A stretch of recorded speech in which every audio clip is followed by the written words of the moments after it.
Introduction of triangles. तो इस chapter में हम पढ़ेंगे ट्राइंगल्स का इंट्रोडक्शन। पिछली क्लास में हमने पढ़ा था कॉन्ग्रुएंसी ऑफ ट्राइंगल्स, और इस चैप्टर में हम पढ़ेंगे सिमिलरिटी ऑफ ट्राइंगल्स की।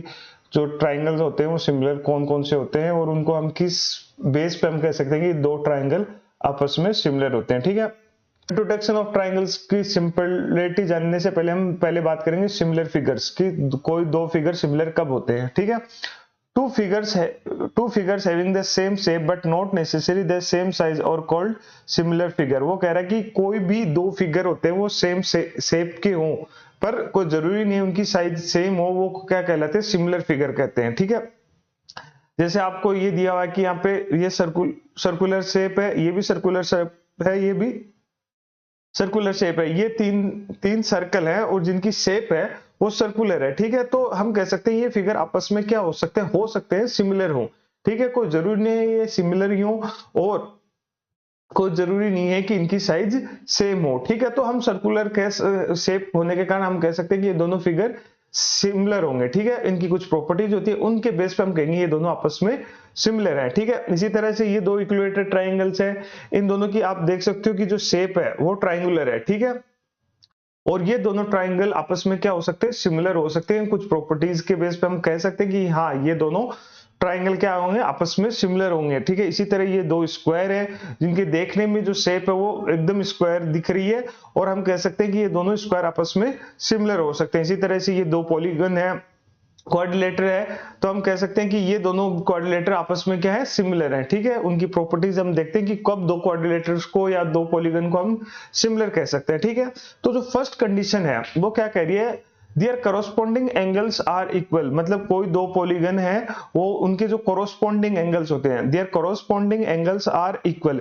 तो ये दो पॉलीगन है PQRS और ABCD। ठीक है, इन दोनों के जो कॉरस्पॉन्डिंग एंगल है, देखो एंगल R का जो कॉरस्पॉन्डिंग एंगल है, इधर एंगल C, एंगल D का जो कॉरस्पॉन्डिंग एंगल है इसमें है एंगल S, और एंगल Q का जो कॉरस्पॉन्डिंग एंगल है इधर एंगल B, और इधर एंगल P का जो कॉरस्पॉन्डिंग एंगल है वो एंगल A। तो ये कॉरस्पॉन्डिंग एंगल्स आपस में, their corresponding angles are equal. तो आप देख सकते हो कि एंगल C है वो 70 डिग्री है, तो इधर एंगल R भी 70 डिग्री है, इधर एंगल S 85 डिग्री है, तो इधर एंगल D भी 85 डिग्री है। सिमिलरली इधर एंगल Q 100 डिग्री है, तो इधर एंगल B भी 100 डिग्री है, और इधर एंगल अगर 105 डिग्री है तो इधर एंगल P 105 डिग्री है। तो ये एंगल आपस में क्या है, बराबर है। तो जो इनके कॉरस्पॉन्डिंग एंगल्स हैं वो क्या आपस में इक्वल है।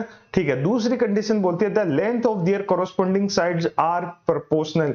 तो जो इनकी लेंथ है, जो कॉरस्पॉन्डिंग साइड्स है वो प्रोपोर्शनल हो, मतलब उनका जो रेशियो हो वो सेम हो। अब सबसे पहले बात करेंगे कि कॉरस्पॉन्डिंग साइड्स कौन सी होती है। ठीक है, तो आप देखोगे कि जो इसकी QR की जो कॉरस्पॉन्डिंग साइड है वो इधर है BC। ठीक है, इधर SR की जो कॉरस्पॉन्डिंग साइड है वो है DC। ठीक, और इधर जो SP की कॉरस्पॉन्डिंग साइड है तो इधर है DA, और इधर PQ की जो कॉरस्पॉन्डिंग साइड है वो AB। ये आपस में क्या है, कॉरस्पॉन्डिंग साइड्स है, और इन कॉरस्पॉन्डिंग साइड्स का क्या रेशियो सेम हो। ठीक है, तो जैसे इधर BC की सबसे पहले लेंथ लिखते हैं, मान लो 2.5 है, तो इसकी जो कॉरस्पॉन्डिंग साइड है वो कितनी है, 5। ठीक है, इन दोनों का रेशियो कितना है, 1/2। इसी तरह से आप देखोगे कि AD AD की साइड कॉरस्पॉन्डिंग साइड है SP, AD की साइज है 2.1 और अपॉन 4.2, इसका भी जो कॉरस्पॉन्डिंग रेशियो कितना आ जाएगा, 1.2। इसी तरह से PQ की कॉरस्पॉन्डिंग साइड है AB, ये कितनी है, 1.5, और ये है 3, तो इनका आपस में रेशियो कितना, 1/2। और इसी तरह RQ कितनी है, 5, उधर इसकी कॉरस्पॉन्डिंग साइड है BC 2.5, तो इनका भी रेशियो कितना आ जाएगा, 1/2। तो इन सब का रेशियो कितना आ रहा है, 1/2। तो इसकी जो दूसरी कंडीशन है ये भी क्या हो रही है, प्रूव हो रही है। ठीक है, their angles are equal and their length are corresponding sides are proportional और सेम साइड। तो हम उनको क्या कह सकते हैं, सिमिलर पॉलीगन कह सकते हैं। अब बात करेंगे हम सिमिलर ट्राइंगल्स की।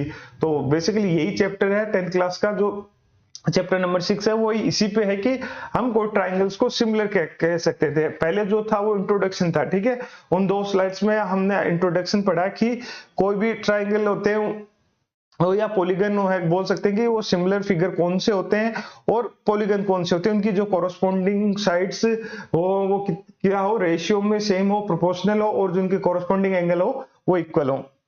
उसके बाद बात करते हैं हम सिमिलर ट्राइंगल्स की, कि सिमिलर ट्राइंगल्स कौन से होते हैं। वो कह रहा है any two triangles are similar, कोई भी दो ट्राइंगल होते हैं वो सिमिलर होते हैं, ठीक है। इसमें सेम वही कंडीशन लगेगी जो पॉलीगन के लिए लगेगी, ठीक है। ट्राइंगल भी एक तरह का पॉलीगन ही है, तो हम बोल सकते हैं कि सेम वही, तो इसमें भी वही बोल रहा है कि corresponding angles are equal and corresponding sides are proportional. Any two triangles are similar if their corresponding angles are equal and their corresponding sides are proportional or same ratio. ठीक है, तो आप यहाँ पे देख सकते हो कि एंगल ए का जो कोरोस्पोंडिंग एंगल है इधर एंगल डी है, और एंगल सी का जो कोरोस्पोंडिंग एंगल है इधर एंगल एफ है, और एंगल ई का जो कोरोस्पोंडिंग एंगल है इधर एंगल बी है। तो ये आपस में क्या है, बराबर, एंगल ए इक्वल बराबर D, angle B equal to E, angle C equal to angle F, ठीक है। इसी तरह कोरोस्पोंडिंग साइड है ए बी है, ए और बी, ए बी इसकी कोरोस्पोंडिंग साइड ये डी बोल सकते हैं, और इधर बी सी, बी और सी, तो ये बी सी इसकी जो कोरोस्पोंडिंग साइड है वो ई एफ है, और डी एफ है इसकी कोरोस्पोंडिंग साइड ए सी है, ठीक है। इन सब का जो भी रेशियो आएगा वो 1/2 या 2 जो भी है, ये उल्टा भी लिख सकते हैं हम, इससे कोई जरूरी नहीं है कि हम इसको ऐसे भी लिख सकते हैं, D E upon A B equal to E F upon B C equal to F D upon A C. तो हम इनको आपस में उल्टा भी लिख सकते हो। तो अगर रेशियो इधर 2 आ रहा है तो इधर 1/2 आ जाएगा, इधर अगर उधर 1/2 आ रहा है तो इधर 2 आ जाएगा, ठीक है। तो इसमें कोई फर्क नहीं पड़ेगा। अब क्या कहते हैं, ट्राइंगल्स की थ्योरम पढ़ते हैं कि जो ट्राइंगल्स की थ्योरम है वो कौन कौन सी है, ठीक है। तो सबसे पहले आती है थ्योरम 6.1। थ्योरम 6.1 क्या बोलती है, if a line is drawn, ठीक है, कोई भी लाइन है parallel to the one side of a triangle to intersect the other two side in distinct points, the other two sides are divided in the same ratio. वो कह रहा है कि कोई भी लाइन है वो ट्राइंगल में ड्रॉ की गई, ठीक है, दो लाइन को इंटरसेक्ट करते हुए, तो ये कोई ट्राइंगल एबीसी है, यहाँ पे कोई ये लाइन डी ई ड्रॉ की गई है, दो पॉइंट को इंटरसेक्ट कर, जो डी और ई पे क्या कर रहे हैं, इंटरसेक्ट कर रहे हैं, ठीक है। The two sides are divided in the same ratio, तो वो जो डिवाइड करेगी तो ये आपस में क्या करेगी, सेम रेशियो में डिवाइड करेगी, ठीक है। तो हम बोल सकते हैं कि अगर कोई ये लाइन अगर इनको जब डिवाइड कर रही है तो वो इनको क्या करेगी, सेम रेशियो में डिवाइड करेगी, ठीक है, मतलब बराबर, ठीक है। तो हम इसको ऐसे भी लिख सकते हैं कि ये लाइन जैसे डिवाइड कर रही है तो ए डी अपॉन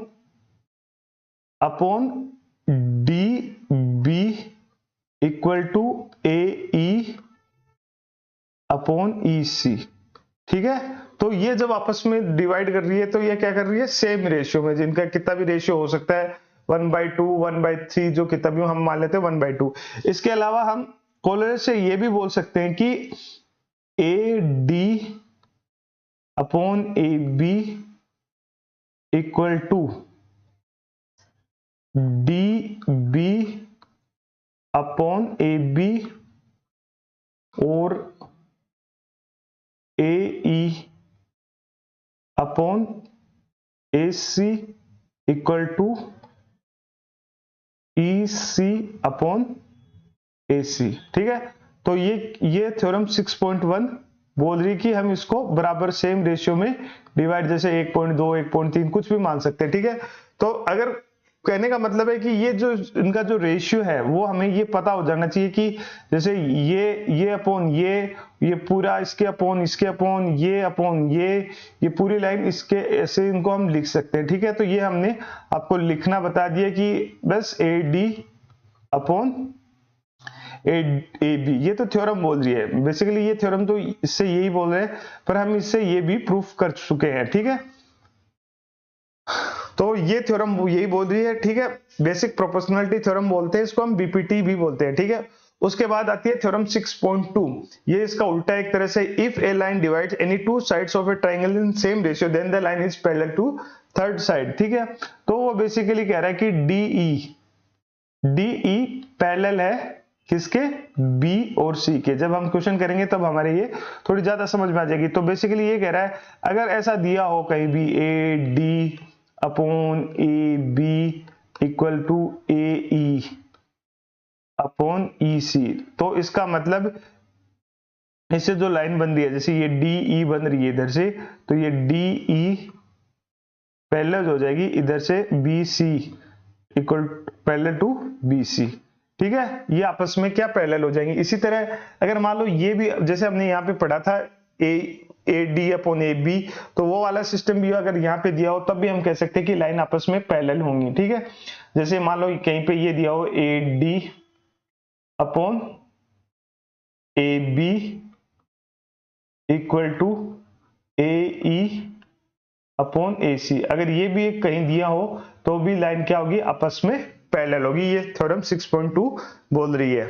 उसके बाद आते हैं हम थ्योरम 6.3, जिसको हम एंगल एंगल थ्योरम भी बोलते हैं। ठीक है, इसमें क्या बोल रहा है कि if in two triangles corresponding angles are equal then their corresponding sides are in same ratio or proportion, so hence the two triangles are similar। तो हमने जैसे पढ़ा था कि शुरू में कि कोई भी ट्राइंगल होता है वो सिमिलर कब होता है, जब उनके corresponding angles इक्वल हो और उनकी corresponding sides सेम रेशियो में, प्रोपोर्शन में हो, तो हम बोल सकते हैं कि दोनों ट्राइंगल आपस में क्या सिमिलर है। पर ये एंगल एंगल थ्योरम क्या बोल रही है, अगर मान लो तीनों एंगल ही सेम हो, ठीक है, तीनों एंगल अगर सेम होंगे तो उनकी जो कोरोस्पोंडिंग साइड्स है वो रेशियो में होंगी, और अगर ऐसा है तो वो थ्योरम अप्लाई हो जाती है, जिससे हम कह सकते हैं कि दोनों ट्राइंगल आपस में क्या है, सिमिलर है। ठीक है, तो जैसे यहाँ पे ये दिया हुआ है कि एंगल ए है वो एंगल डी के बराबर है, एंगल सी है एंगल एफ के बराबर है, एंगल बी है वो एंगल ई के बराबर है। ठीक है, ये आपस में दिया हुआ है।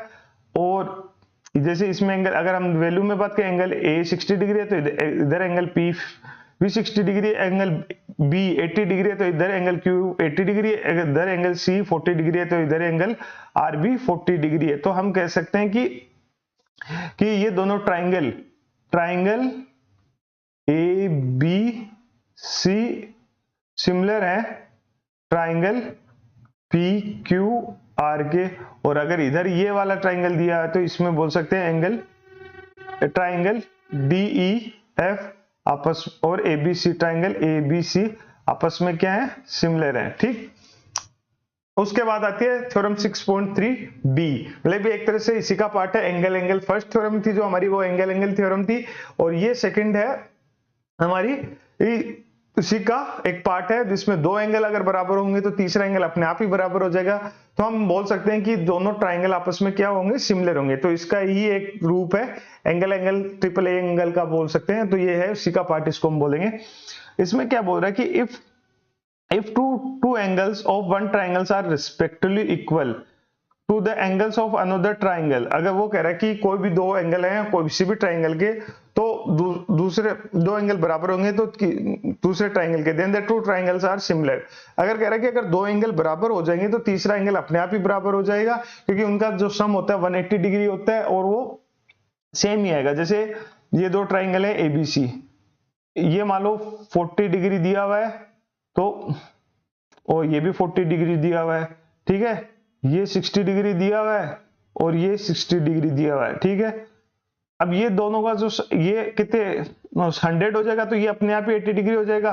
अब और इसमें भी हमको बताने की जरूरत नहीं है, अगर किसी ने, तो ये भी 80 डिग्री हो जाएगा। तो हम कह देंगे ये दोनों triangle A B C similar हो जाएंगे ट्राइंगल डी ई एफ के। ठीक है, इसी तरह से इसने थोड़ा घुमा के ये अगला क्वेश्चन था कि इसमें अगर मान लो ये 70 डिग्री दिया है, 80 डिग्री दिया है, इधर 80 डिग्री दे रखा है, इधर 30 डिग्री देख रहा है। अब हमसे पूछ रहा है कि क्या ये दोनों ट्राइंगल सिमिलर है। अब आप सोच में पड़ जाओगे कि नहीं, इसमें तो दे ही नहीं रखा इधर 70 80, नहीं। आप जब देखोगे जो कोरोस्पोंडिंग एंगल्स है, इसको जब हम निकालोगे तो ये भी कितना आ जाएगा 70 डिग्री, और जब तीनों एंगल बराबर हो गए तो एंगल एंगल से भी बोल सकते हैं, या एंगल एंगल से भी हम बोल सकते हैं कि दोनों ट्राइंगल क्या हो जाएंगे, आपस में सिमिलर हो जाएंगे। Triangle D E F similar triangle P Q are, ये दोनों ट्राइंगल क्या हो जाएंगे, आपस में सिमिलर हो जाएंगे। अब आते हैं थ्योरम 6.4। थ्योरम 6.4 क्या बोल रही है कि इफ इनटू ट्राइंगल्स, कह रहा है कि कोई भी 2 ट्राइंगल हैं, if in two triangles side of one triangle are proportional मतलब प्रोपोर्शनल का मतलब सेम रेशियो में, ठीक है। कोई भी दो ट्राइंगल है जिनकी जो कोरोस्पोंडिंग साइड है, ठीक है, if in two triangle sides of one triangle are proportional to the sides of other triangle then their corresponding angles are equal and hence the triangle. वो कह रहा है कि अगर ये कोरोस्पोंडिंग साइड्स हैं, ठीक है, ये अगर आपस में सेम रेशियो में होंगी तो इनके एंगल इक्वल होंगे। जैसे हमने एंगल में पढ़ा था कि अगर तीनों एंगल अगर बराबर होंगे तो उनकी कोरोस्पोंडिंग साइड्स प्रोपोर्शनल होंगी या सेम रेशियो में होंगी। ये एक तरह से उसी का उल्टा है कि अगर तीनों साइड कोरोस्पोंडिंग रेशियो मतलब सेम रेशियो में होंगी और ये आप बोल सकते हैं कि प्रोपोर्शनल होंगी, तो इनके एंगल अपने आप ही, जो कोरोस्पोंडिंग एंगल है वो अपने आप ही इक्वल हो जाएंगे। तो आप जब आप देखोगे कि इनका रेशियो देखोगे, ठीक है, बड़े का छोटे से ऐसे भी लिख सकते हो आप चाहे तो। जैसे पी आर की जो कोरोस्पोंडिंग साइड है सबसे, वो है ए सी, ठीक है। तो आप जब देखोगे, नहीं पी आर की है टू बी सी, जब आप देखोगे इन दोनों कोरोस्पोंडिंग साइड को, तो ये आपको 2.5/5, या इसको हम ऐसे भी लिख सकते हैं 5/2.5। तो ये कंफ्यूज होने की जरूरत नहीं है, ये रेशियो जब हम निकालेंगे, ठीक है, क्योंकि इसका आप जब देखोगे तो ये 90 डिग्री एंगल यहां है और ये थोड़ा उल्टा दिया है, इसका 90 डिग्री एंगल शायद ये है, ठीक है। तो ये कोरोस्पोंडिंग साइड है, तो ये 2.5, तो ये 5 और इधर ये 3, ये 6 और ये 2 और 4, ठीक है। तो ये दे रखा है हमको, तो हम बोल सकते हैं कि इनका जब हम रेशियो निकालेंगे तो मान लो 1/2 आया, ठीक है। इधर जब इनका रेशियो निकालेंगे इधर ये 2 और 4 का, तो ये 2/4, इनका भी रेशियो कितना आ जाएगा 1/2, और एक आ जाएगा 3 जो और ये 6, इनका भी रेशियो आ जाएगा 1/2, ठीक है। तो इन सब का जब रेशियो कितना आ रहा है 1/2, मतलब सेम रेशियो आ रहा है कोरोस्पोंड, तो क्या हो जाएंगे जो इनके कोरोस्पोंडिंग एंगल है, angle Q, angle C, angle P, angle A और एंगल बी और एंगल आर, तो ये क्या हो जाएंगे आपस में इक्वल हो जाएंगे। तो हम बोल सकते हैं angle C equal to angle Q, angle A equal to angle P और angle B equal to angle R. तो इनके जो कोरोस्पोंडिंग एंगल है वो क्या हो जाएंगे, आपस में बराबर हो जाएंगे। और हम ये भी बोल सकते हैं कि triangle A B C similar है ट्राइंगल पी क्यू आर के, किससे हम बोल सकते हैं साइड से, ठीक है, क्योंकि इसमें साइड का जिक्र किया है, एंगल का जिक्र नहीं किया है, तो कोई इतना खास नहीं है। उसके बाद ये बोल रहे हैं 6.5, ये क्या बोल रही है थ्योरम 6.5 क्या बोल रही है, if one angle of triangle is equal to the one angle of the other triangle and the sides of including these angles are proportional or same ratio then the two triangles are similar। वो कह रहा है कि इसमें basically वो इसमें ये कह रहा है कि साइड, उसमें ये बोल रहा है कि इफ वन एंगल, कोई एंगल है ऑफ ए ट्राइंगल, किसी ट्राइंगल का, इज इक्वल मतलब बराबर है, equal to one angle of other triangle and the sides of including these angles are proportional then two triangles are similar। तो कहेंगे हम कि जो दो ट्राइंगल है वो आपस में क्या हो जाएंगे, सिमिलर हो जाएंगे, ठीक है। तो अब बेसिकली ये कह रहा है कि ये देखो ये दो साइड है, इसकी ये दो साइड है और एक इनके जो इन दो साइडों से जो कोरोस्पोंडिंग है, कह रहे if one angle of triangle is equal to one angle of other triangle and the sides including these angle, मतलब जो इनकी जो कोरोस्पोंडिंग जो साइड है वो जहां पे एंगल बना रही है ना, ठीक है, वो अगर एंगल बराबर हो तो हम कह सकते हैं कि ट्राइंगल क्या होंगे, सिमिलर होंगे, ठीक है। तो अब इन चेक करेंगे, तो एंगल 70 और इधर एंगल 70, ठीक है। एंगल एम किसके बराबर है, एंगल एम बराबर है एंगल क्यू के, ठीक है। उसके बाद रेशियो निकालेंगे, ठीक है। तो ये 5 है और ये 10 है, ठीक है, इसकी कोरोस्पोंडिंग ये है, तो इनका जो 5/10 ये 1/2 और इधर ये 2.5 और ये 5, ये इसके कोरोस्पोंडिंग साइड है, तो ये हो जाएंगे 2.5/5 इक्वल टू 1/2। तो ये जो कोरोस्पोंडिंग साइड है वो सेम रेशियो में और एक एंगल एम बराबर है एंगल क्यू के। तो हम कह सकते हैं साइड एंगल साइड से एस ए एस से triangle triangle P Q R similar है triangle M M and D K. ठीक है, तो ये हो गई थ्योरम हमारी 6.5। उसके बाद आती है थ्योरम 6.6। ये बोल रही है एरिया रेशियो स्क्वायर। ठीक है, ये बहुत ही सिंपल सी है, मतलब थोड़ा उसमें आपको है कि the ratio of areas of two similar triangles is equal to the square of the ratio of their corresponding sides. ठीक है, वो कह रहे हैं कि दो ट्राइंगल है, ठीक है, और अगर उन दोनों का रेशियो मतलब एरिया का रेशियो अगर उनकी जो साइड्स के स्क्वायर के बराबर हो तो हम कह सकते हैं कि वो दो ट्राइंगल क्या होंगे, आपस में सिमिलर होंगे। ठीक है, अब इसमें ना तो हमको दे रखा है कि इनकी, आप जब देखोगे कि इन दोनों की ना तो हमको साइड दे रखी है ना एंगल दे रखा है। मान लो इसका हमें एरिया दे रखा होगा, कुछ भी मान लो, इसका मान लो 50 या 25, जो भी रेशियो कुछ भी दे रखा हो। ठीक है, तो बेसिकली कह रहा है कि area of triangle A B C का स्क्वायर अपॉन ट्राइंगल, नहीं सॉरी स्क्वायर नहीं, इनका upon D E F the ratio of areas of two similar. अब इन डी एफ का एरिया स्क्वायर हो जाएंगे corresponding A C square upon D F square equal to D square upon A B square equal to E F square upon B C square. तो ये क्या हो जाएंगे, आपस में बराबर। ठीक है, इन सब का अगर ऐसी कंडीशन हो जाए, ठीक है, मान लो इन दोनों का जैसे रेशियो आ गया 1/2 और जब इनके स्क्वायर जैसे मान लो 25, ठीक है, और इनका मतलब ये 5 दे रखी थी और ये 100 दे रखी होगी 10, तो 5/10 और ये जब रेशियो सेम हो जाए तो यहाँ पे 1/2 आ रहा है। ठीक है, तो स्क्वायर का जो रेशियो आ जाएगा तो ये जो रेशियो आएगा 1/4 आएगा। फिर इसकी पहले इनकी कोरोस्पोंडिंग का रेशियो कुछ अलग था, ये मान लो 5/10 है तो ये इधर 1/2 है। ठीक है, अब जैसे स्क्वायर करेंगे तो ये हो जाएगा 25 और ये हो जाएगा 100। ठीक है, तो जब इनको काटेंगे तो ये आ जाएगा 1/4। तो अब हम कह सकते हैं कि इनका जो इन दो ट्राइंगल का एरिया 25 से 50 नहीं हो सकता। ठीक है, तब ये अगर इनका 25 और 50 है तब ये जो ट्राइंगल है वो आपस में क्या है, सिमिलर नहीं है। तो इसकी बजाय इन दोनों का इसका होना चाहिए 25 और 100।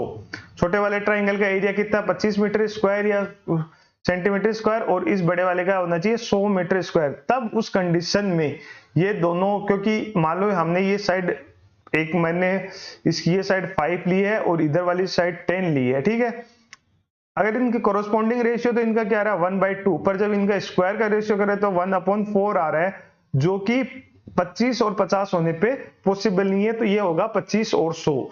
अगर 25 और 100 है और ऐसे कंडीशन आ गई सेम, तो हम कह सकते हैं triangle A B C similar है ट्राइंगल डी ई एफ के। अब हम कह सकते हैं ये ट्राइंगल क्या हो जाएंगे, आपस में सिमिलर हो जाएंगे। उसके बाद आती है थ्योरम 6.7।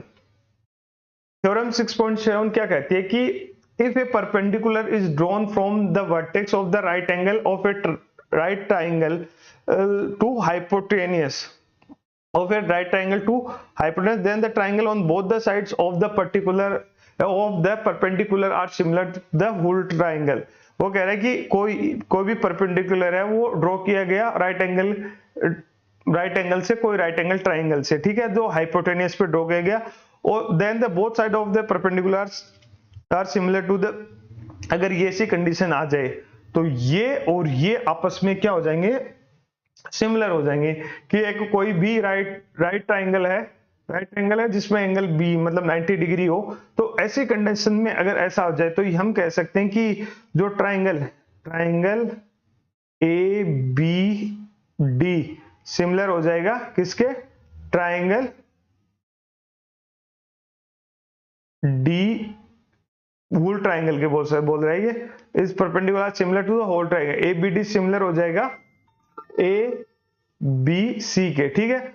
अगर और ऐसी छोटा वाला ट्राइंगल हो जाएगा ट्राइंगल डी बी सिमिलर हो जाएगा ट्राइंगल ए बी सी के। तो अब हम ऐसा तो बोल सकते हैं ये दोनों अगर इसके सिमिलर है तो आपस में भी सिमिलर हो जाएंगे, तो हम बोल सकते हैं triangle A B D similar हो जाएगा triangle D D B C. तो ये क्या हो जाएंगे आपस में सिमिलर हो जाएंगे, ठीक है। तो ये वाली कंडीशन इस पे अप्लाई हो जाएगी। उसके बाद थ्योरम 6.8 6.7 तो आपके समझ में आ ही गया होगा कि अब ये क्या बोल रहा है, ठीक है। उसके बाद आती है थ्योरम 6.8। थ्योरम 6.8 क्या बोलती है, ये कौन सी थ्योरम है, पाइथागोरस थ्योरम, ठीक है। पाइथागोरस थ्योरम हमने बचपन से पढ़ा है, ऐसा तो है नहीं कि हम पहली बार पढ़ रहे हैं। पाइथागोरस में हमको पता है कि जो हाइपोटेनस का स्क्वायर होता है वो बाकी की दो साइड के स्क्वायर के बराबर होता है। तो हम बोल सकते हैं कि AC square equal to AB square plus BC square. तो बस यही दे रखा है। इन ए राइट ट्राइंगल, वो कोई राइट ट्राइंगल है, if the square of hypotenuse is equal to the sum of the square, जो सबसे बड़ी साइड होती है उसको हम हाइपोटेनस बोलते हैं, ठीक है। और ये जो सबसे बड़ी साइड हमारे पास हाइपोटेनस है, ये हमारा बेस है, ये परपेंडिकुलर है, इसको उल्टा कर लो, इसको परपेंडिकुलर मान लो, इसको बेस मान लो, कोई फर्क नहीं पड़ेगा, ठीक है। तो जो सबसे बड़ी साइड है वो हमारी क्या है, AC का स्क्वायर इक्वल टू जो बाकी की दो साइड है AB square plus BC square. तो ये थ्योरम ये बोल रही है, तो इसको हमें कोई ज्यादा पढ़ने की जरूरत नहीं है, ठीक है। तो ये पढ़िए। उसके बाद आती है थ्योरम 6.9 कन्वर्स ऑफ पाइथागोरस बोल सकते हैं। वो कह रहा है कि basically in a triangle if square of one side is equal to the sum of the square of the other two sides, वो कह रहा है कि कोई भी साइड की सम है, स्क्वायर है, वो दूसरे साइड के सम के स्क्वायर के बराबर हो, तो then the angle of opposite first side is the right angle, ठीक है। तो वो कह रहा है कि जैसे मान लो कोई भी, वो कह रहा है कि कोई भी साइड है, जैसे AC साइड है, ठीक है, AC का स्क्वायर बाकी के दो साइड के बराबर हो, जैसे AB square plus BC square, ठीक है। ये इस वाले ट्राइंगल के लिए बोल रहा हूं मैं, ठीक है। तो इसके जो अपोजिट साइड में होगा, then the angle of opposite of first side is a right angle, ठीक है। इसके अपोजिट जो फर्स्ट साइड यही हमने ये, तो ये कितना हो जाएगा 90 डिग्री, ठीक है। इसी तरह से मान लो अब इसमें मैंने क्या किया है कि इसमें हमने सबसे बड़ी साइड मतलब कोई जो है हमारे पास वो है AB square equal to AC square sorry AB की नहीं है BC है,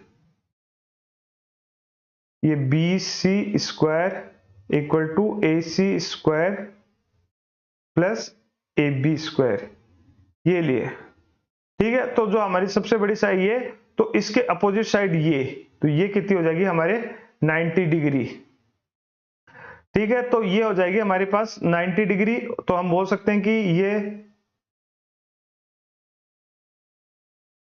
हमारे पास कितनी हो जाएगी 90 डिग्री।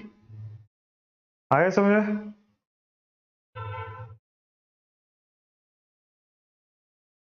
तो अब हम बोल सकते हैं, तो इसके अपोजिट साइड BC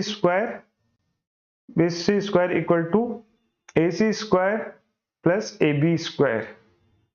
तो जो इसके अपोजिट साइड हो, तो इसके अपोजिट साइड ये और इधर इसके अपोजिट साइड ये, तो ये 90 डिग्री हो गया। इसमें एंगल A 90 डिग्री है, एंगल A है वो 90 डिग्री, और इधर एंगल B है वो 90 डिग्री। तो ये थे हमारे सिमिलर ट्राइंगल्स का जो चैप्टर का जो इंट्रोडक्शन है, इसकी सारी थ्योरम्स जो हमने आपको इस वीडियो में पढ़ाई, ठीक है। उसके बाद अगले वीडियो में हम जो क्वेश्चंस हैं 6.1, 6.2, 6.3 वो देखेंगे। तो ये थी हमारी थ्योरम्स जिसको आपने देखी, ये 6.1, 2, 3, 4, तो ये था हमारा theorem. Thank you very much.